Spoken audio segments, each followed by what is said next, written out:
On Thanksgiving, my parents kicked me out. "This is our thanks for your little support," they said.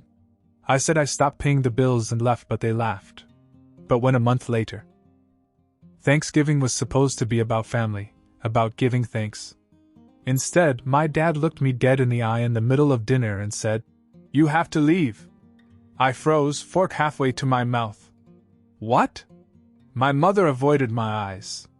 My younger brother and sister kept their heads down, pushing food around on their plates as if they wanted to disappear. My dad, on the other hand, he looked calm, as if he had already made up his mind. "This is our thanks for your little support," he said, shaking his head. I let out a short laugh, thinking maybe this was some kind of weird joke. "What the hell are you talking about?" My dad leaned back in his chair with his arms crossed. "You're not pulling your weight, Jack. You've been here for months, and we don't see much help from you." I stared at him. Not pulling my weight. I had been living with them for a few months, yes, but I wasn't just some bum sleeping on their couch. I had a full-time job. I paid for groceries, not just for myself, but for everyone. I paid for takeout when they didn't feel like cooking. I even paid the internet bill because my younger siblings needed it for school. And that doesn't even count the times I helped with gas money or car repairs when my dad complained he was short. I wasn't expecting a medal, but to be told I wasn't helping at all? That was insane. I scoffed. "Are you serious? I've paid for stuff." "Not enough." My father cut in. "You're a grown man. You should take care of yourself." And that's when it hit me. This wasn't just about me staying in their house. This was about the conversation we had a few days earlier. They had asked me to pay for their vacation. Not just a weekend trip, but a full-blown luxury resort, including flights. They wanted me to pay for the whole thing. At first I thought they were joking. When I realized they weren't, I told them no. My dad's face went dark, and my mom gave me this look like I had personally insulted her. After that, things got weird. They stopped talking to me as much, and now, suddenly, they were kicking me out. I exhaled slowly. "So this is about vacation, huh?" My mom pursed her lips. "Jack, family supports each other." I laughed. "Yeah? And what exactly have you done to support me?" My dad slammed his hand down on the table. "Enough. If you're not willing to help, then you can leave. Simple as that." I shook my head. "Fine. I'll go." I looked between us. "And I'm done paying for everything. No more groceries, no more bills, no more helping out." That made my dad laugh. "Go ahead, loser. See how long you last." I looked at my younger siblings. My sister was staring at her plate. My brother wouldn't even look at me. No one would stand up for me. That night I packed my things. It didn't take long. I hadn't really settled back in, always assuming this was temporary. I found a cheap place in the next town, not great, but mine. And then, for a month, nothing. No calls, no texts. I figured they had washed their hands of me, and honestly, I was fine with that. Until one night my phone rang. I saw my mom's name on the screen. I almost didn't answer it. But something told me it wasn't just a random call. Something was wrong. It had been a month since Thanksgiving, and I hadn't heard a word from them. Not one call. Not one text. At first, I kept checking my phone, expecting my mom to reach out, maybe even my sister, just to see how I was doing. Nothing. I told myself I didn't care, that I was better off, but it still hurt. I had spent months helping them, making sure my younger siblings had what they needed, paying for things without being asked, and the second I stopped, it was like I never existed. But honestly, after a while, I began to enjoy the silence. My apartment was small, a little rundown, and I could hear my neighbors through the thin walls, but it was mine. No one asking me to pay for their groceries. No one expecting me to pay their bills. For the first time in months, my paycheck actually lasted. I could buy things for myself without feeling guilty. Then, out of nowhere, my phone rang. I had just sat down with a plate of leftover takeout when I saw my mom's name flash on the screen. I just stared at it for a second, confused. They hadn't called me once since I left. Not even to see if I was alive. And now, suddenly, they were reaching out? For a moment I considered ignoring it. Let it go to voicemail. But something felt wrong. I sighed and answered. Hello? There was a pause at the other end. Then my mom's voice came through, softer than usual. Jack, we need your help. I almost laughed. Now they needed my help? What, did your vacation plans fall through? I said, not bothering to hide the sarcasm. She didn't respond. Instead, she just said, It's Ryan. That made me sit up. What about him? She hesitated. I could hear muffled voices in the background, my dad saying something I couldn't make out. Then she said, He lost $25,000. I felt my stomach drop. He what? He gambled, she admitted. I ran my hand over my face. Ryan was barely old enough to drink, let alone gamble. But 25 grand? That wasn't just losing a few hundred at poker, this was serious. How the hell did he even get that kind of money? I asked. He borrowed it, she said. Her voice cracked slightly. I closed my eyes. Jesus Christ. And now, she continued, he owes it all back. And we don't have it, Jack. We're completely out of money.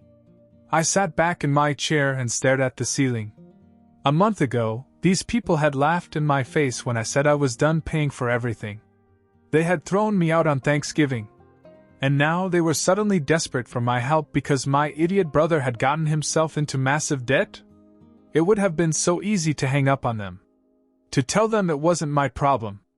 Let them deal with it. But in spite of everything, I couldn't. Ryan may have been stupid, but he was still my brother. And if he had borrowed that much money, it wasn't from a bank. This was bad. I exhaled slowly. I'm coming over. I could hear the relief in my mother's voice. Thanks, Jack. I didn't answer. I just hung up, grabbed my keys, and walked out the door. I had no idea what I was walking into. But I did know this was just the beginning. The drive back to my parents' house felt strange. I hadn't been there since the night I left, and I honestly never thought I'd be coming back, at least not so soon. The neighborhood looked the same. A few houses still had Christmas lights up, even though it was late December. The same old beat-up cars were parked in the driveways. Everything was just as I remembered it. But somehow it felt different. I pulled into the driveway and sat there for a second, gripping the steering wheel. Part of me wanted to turn around and drive away. But I sighed, got out, and walked to the front door. Before I could even knock, my mother opened it. She looked exhausted. Jack, she exhaled. Come in. I stepped inside. The house smelled the same, like cinnamon air freshener and whatever cheap candle my mom always bought. But the energy was completely off. Ryan was sitting on the couch, hunched over, staring at the floor. My dad stood near the dining room table, arms crossed, looking pissed. Nobody said anything for a second. Then I asked, All right. Someone tell me what the hell happened. Ryan didn't look up. My mom sat down next to him and rubbed his back like he was a little kid who just skinned his knee. My dad was the one who responded. Your brother was an idiot. That's what happened. Ryan finally spoke, his voice low. I didn't mean for it to get this bad. I stared at him. How do you accidentally lose 25 grand? He let out a shaky breath. It started small. Just a couple hundred. Then I won big, so I kept going. He finally looked up at me, his face pale. And then I lost everything. I shook my head. Okay. But you didn't have 25 grand to lose. So who the hell gave you the money? Ryan hesitated. My dad answered for him. He took out a loan. Something about the way he said it made my stomach turn. What kind of loan? My mom spoke up quietly. Not a bank loan. I felt my jaw tighten. So what, some backroom loan shark? No one answered, but their silence told me everything I needed to know. Jesus Christ. I pinched the bridge of my nose. Okay. And when exactly is he supposed to pay this back? End of the week, my father muttered. I let out a slow breath. And you have nothing? My mom shook her head. We're already maxed out on our credit cards. We don't even have enough for next month's rent. I leaned against the wall and took it all in. A month ago, they called me a loser and kicked me out. Now they were drowning in debt, desperate, and expecting me to fix it. I had the money. Not all of it, but I had been saving since I moved out. I could cover at least half of it. But should I? They had left me high and dry without a second thought. My dad had literally laughed at me as I walked out the door. But Ryan, he was different. Yes, he had been a jerk, but I could see the fear in his eyes. If he owed money to the wrong people, it wasn't just a lesson he could learn from, it was dangerous. I exhaled sharply.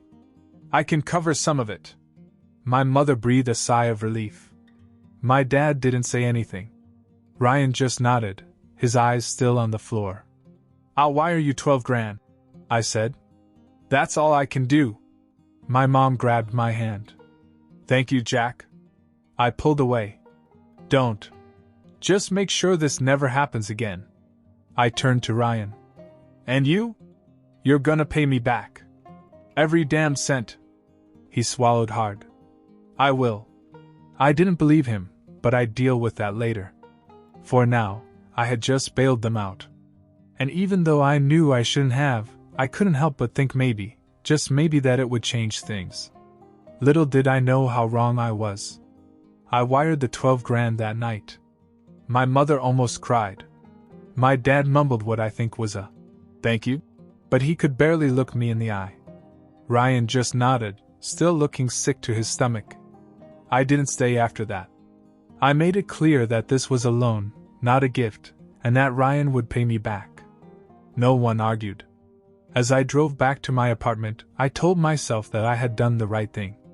It wasn't about my parents, it was about Ryan.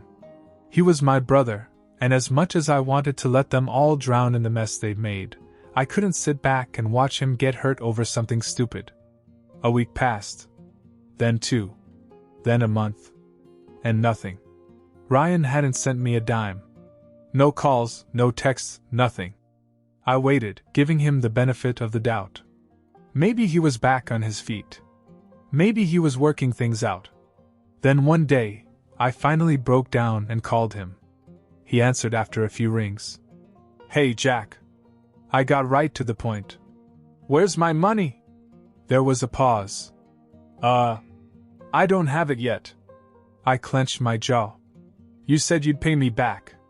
I will, he said quickly. I just need more time.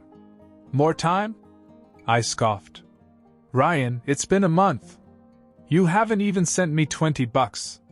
He went quiet. I could hear background noise, video game sounds, maybe? He wasn't even working, was he? I felt my patience break.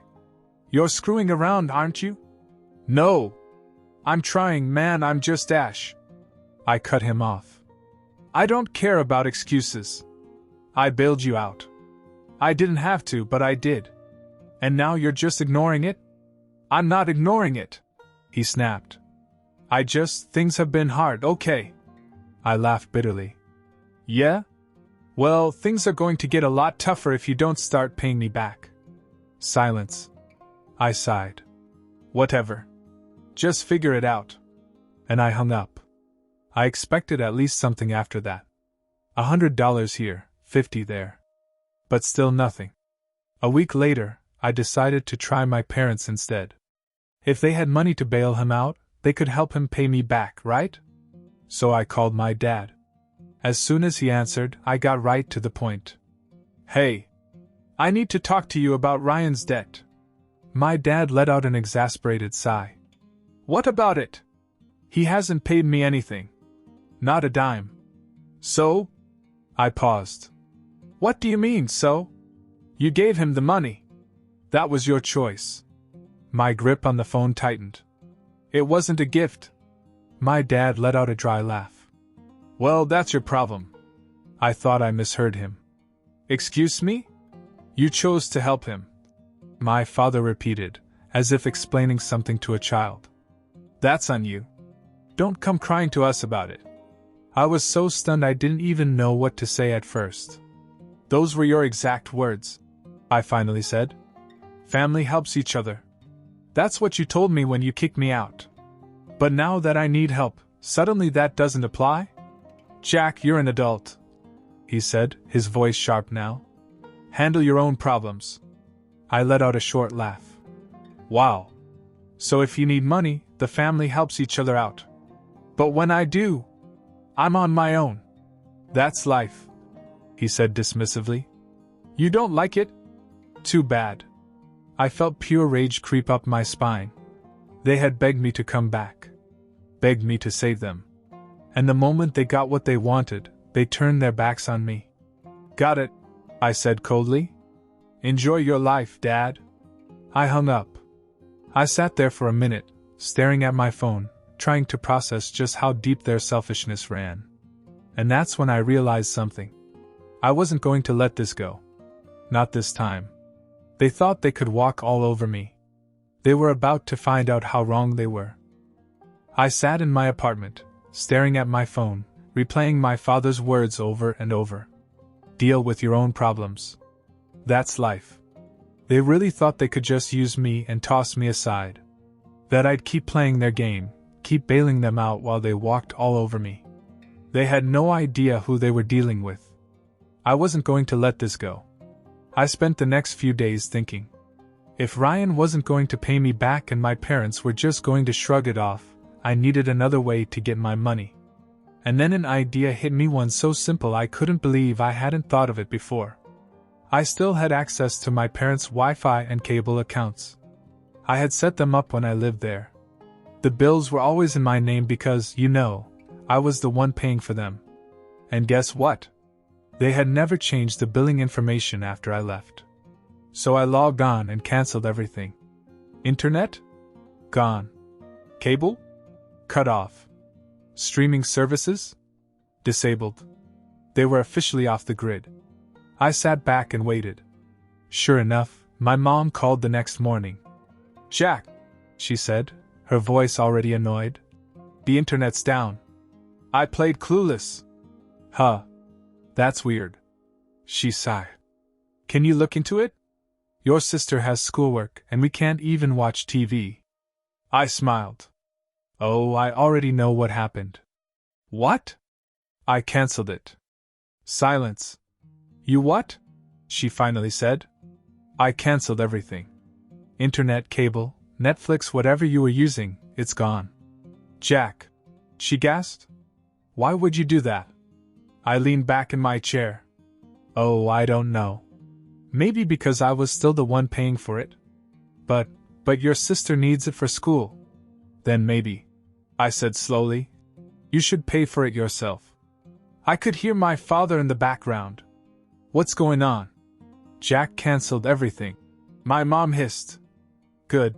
I heard my dad scoff. We don't need him. I laughed. Yeah? Let's see how long you can go without Wi-Fi. My dad grabbed the phone from my mom. Listen, you little. I hung up. That should have been the end of it. But I had no idea what would happen next. A few days later, I came home from work and something felt wrong. My apartment door was unlocked. I always locked my door. Always. My stomach turned as I slowly pushed it open. And then I saw it. My apartment had been trashed. Cushions thrown everywhere. My laptop missing. My drawers ripped open. My TV was gone. I stood there stunned. And then it hit me. This wasn't some random break-in. This was them. My family had broken into my home. And I had just declared war. I stood in the middle of my trashed apartment, my heart pounding. My laptop gone. My TV gone. Drawers pulled open, clothes thrown everywhere. I clenched my fists. I knew who had done this. This wasn't some random break-in. This was them. My own family. I took a deep breath and called the police. When the officer arrived, he took one look at the mess and asked if I had any suspects. I didn't even hesitate. I think my parents and my brother did it. He raised an eyebrow. Family? I nodded. I used to live with them. They kicked me out, and now we're not exactly on the best of terms. I explained the whole situation, the money, the Wi-Fi, the debt. They probably thought it was revenge. The officer took everything down, then asked the big question. Do you want to press charges? I hesitated. Not because I had any doubts, but because this was a big deal. If I pressed charges, this wouldn't just be some family drama, it would be real. But then I thought about it. They had broken into my home. Stole from me. After I bailed them out. After I helped them when they were drowning in debt. And the worst part? They probably thought I wouldn't do anything. That I'd just take the hit, like I always do. I met the officer's gaze. Yes, I said. I did. The next day, the police went to my parents' house. I wasn't there, but I got a call from my mom right after that. Jack. She was practically screaming. What did you do? I leaned back in my chair. You broke into my apartment. You stole my stuff. What the hell did you expect? It wasn't a big deal. She shot back. You just what? I snapped. Taught me a lesson? Took back what you thought you deserved? Tell me, Mom, do you even feel bad about this? She went silent. Then, in a lower voice, she said, You didn't have to call the cops. I laughed. Oh, so if I help you, I'm family. But when you rob me, I'm supposed to let it slide. It wasn't robbery. She tried to argue. The cops disagree. She huffed. Jack, we can fix this. Just drop the charges. No. Her breath caught. What? I said no. She gasped as if I had just slapped her. Jack, this is serious. Your brother. I gave him 12 grand. I snapped. And he still hasn't paid me back. Now he's breaking into my house. I'm done. Silence. Then she tried one last move. The guilt trip. You're really going to do this to your own family? I took a deep breath. No, Mom. You did this to yourself. And I hung up. The cops found my TV and laptop at a local pawn shop sold in Ryan's name. That was all they needed. Ryan was arrested for burglary, and my parents were charged as accomplices. My grandparents found out soon after. And that's when everything changed. Because they were furious. And for the first time in my life, my parents were about to learn what real consequences felt like. I didn't go to the court hearings. I didn't have to. The evidence was airtight pawn shop records, security footage, everything. Ryan pleaded guilty, probably thinking he'd get off easy. My parents tried to argue that they didn't know what he was doing, but nobody bought it. They all got probation. No jail time, but they now had criminal records. And that was their problem. Not mine. The real fallout came when my grandparents found out. I don't know who told them, probably one of my aunts, but when I got a call from my grandfather, I could tell he was furious. Jack, he said in a raspy voice. Is it true? Did your parents and Ryan steal from you? Yes, I said. It's true. There was a long pause. Then, very quietly, he said, They will regret it. I don't know exactly what happened after that, but my grandparents went off to war. They cut my parents off completely. No more help with the bills. No more covering for them when they screwed up. My dad had always relied on them when things got bad, but now, he was on his own. And then, the icing on the cake, my grandparents paid me back. Every single cent that Ryan owed me. They told me they didn't want me to carry that burden. That I had done more than enough. And they made one thing very clear. They weren't doing this for my parents. They were doing it because I was the only one in the family who had acted with any integrity. That was the last time I talked to my parents. Ryan texted me a half-assed apology a few months later. Probably something my mom forced him to do, but I didn't respond. After all this, I realized something. I had spent years trying to help people who would never help me in return. And I was done. From now on, I wasn't anyone's savior. Not their safety net. Not their ATM. I was going to live my life for me. And if my parents ever got into trouble again, they could handle it themselves.